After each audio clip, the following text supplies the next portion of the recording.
So with the third and so far longest season complete, it's time for the more general overview of it. We've got a lot to cover with 10 serials and many different production teams and companions. Donald Tosh fully settled in as the script editor, but his time on the show was brief, with Jerry Davis soon taking over. Similarly, Verity Lambert left, with her replacement John Wiles only briefly being in charge before having had enough with the show and leaving, being replaced with Innes Lloyd. The first change of the producer role really shook things up, with 3 different visions for the show being on full display, but all of them becoming muddled with serials being held over into another producer's tenure.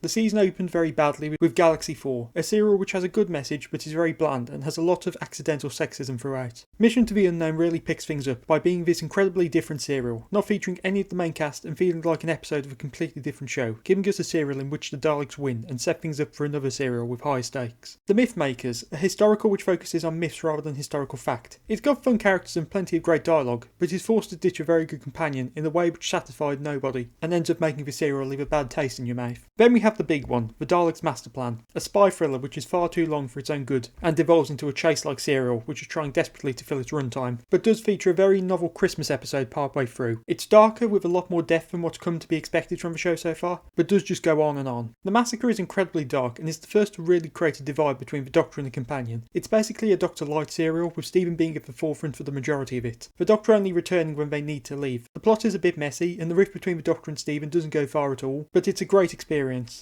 The arc is a lot lighter in tone than the previous serial, introducing a new companion whose lively nature works well to help with lightening the tone after so many heavy serials. It has an interesting twist partway through, but has a lot of elements which do date it considerably. The Celestial Toymaker, a very creative and weird serial, but was presumably far too restrained by exterior factors and what could have been achieved by the technology and production methods of the time, plus is a bit more racist than one would hope. Following the weird up with a more grounded comedy historical in The Gunfighters. It's got good ideas and plenty of fun moments and characters, but does feel a bit too long and has a problem with historical accuracy, which means it doesn't quite work as a historical. The Savages comes next, with a good message which was quite forward thinking for the time, but it has problematic elements and a very underwhelming companion departure. The season ends with The War Machines, a very big scale serial which introduces the new vision of the production team. We get 2 new companions, but it does write out the previous one with perhaps the worst departure so far. Obviously there's a lot of characters in this season, with companions changing constantly during the middle. I won't talk about Sarah Kingdom or Katarina, entirely because they're only in one serial each, so I've discussed them in full within those reviews. The Doctor is a good starting place as the only constant. While Hartnell is still giving a good performance, he was really beginning to get sidelined throughout. With Hartnell's health worsening at this time, it means that the Doctor was often kept to as few sets as possible and given a lot less to do, with Stephen really taking charge during the latter half of the series. Several serials had the Doctor's importance decreased, with the Celestial Toymaker removing him from 2 whole episodes, plus episode 3 of The Savages, and basically disappearing from the final 2 parts of Dalek's Master Plan. And even when he's in every part, his presence is restricted, with the Myth Makers and the War Machines having him mostly on a single set for the middle parts. The Ark and the Gunfighters are the only 2 which don't downplay his presence. Galaxy Forge's encounters was a holdover from the previous production block. The restriction of the Doctor does really hinder his character, but even so, he does get a lot of strong moments throughout, with Hartnell shining on so many occasions, not to mention his double role in The Massacre as the Abbot. Stephen is the main companion,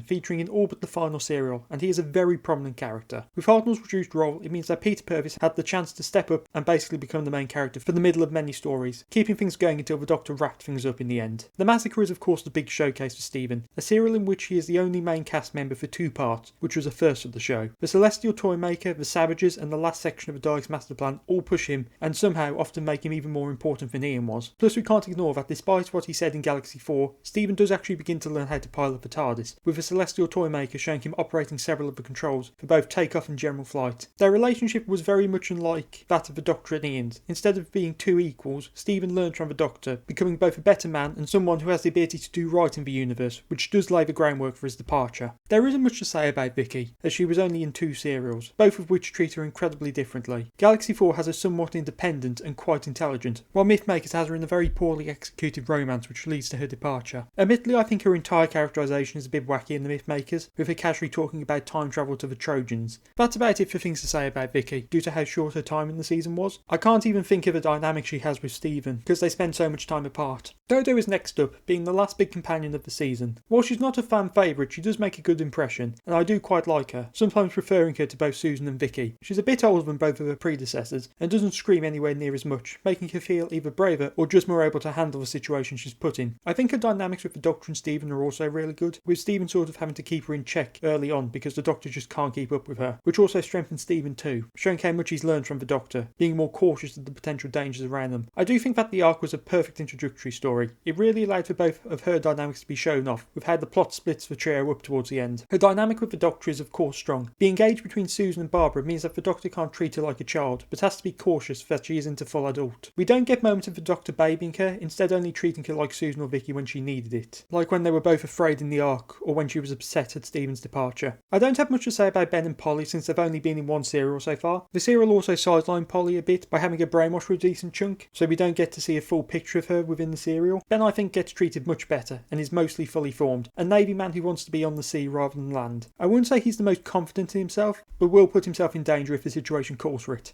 So this season saw many changes on both the production side and the cast side. The producer and script editor roles changed twice each, with this creating an odd series where for the most part nobody was making the serials they wanted to and playing catch up on the last production team's work. Most of John Wiles' serials were made by Ernest Lloyd, who had a very different vision for the show in mind. Despite his short time as producer, John Wiles really left his mark on this season, mostly through its bizarre decisions on the female companion role and then several of his decisions which led to the season being very badly preserved. Notably his choice not to hire John Curo for telesnaps, meaning that there is a massive gap during this season, which we have no telesnaps for, meaning those episodes are even more lost than other missing episodes. I mean, the massacre is basically non-existent. Plus we have the dwindling viewer ratings during his tenure, which presumably led to the lower number of overseas sales, meaning John Wiles' era really suffered. As I mentioned in the previous review, Peter Purvis said it best about him. But on the other hand, we do have the fact that all but 2 serials were only 4 episodes, instead of a variety like we had with the previous season. Given how little of this season exists, that fact does make it really easier to sift through, with each serial only taking an hour and a half or so, with the exception of the Daleks Master Plan, which just goes on and on. The series is very consistent on that front, which is something I do quite like. While I do enjoy this season, with plenty of serials being very enjoyable, I do think it's a bit of a downgrade from season 2, which did set the bar high. The next season doesn't have the same high bar to compete against, but does have the problem of the dwindling ratings which began during Wiles' tenure. But as we all know, the next season will be one of change, with the biggest one the show has thrown our way yet.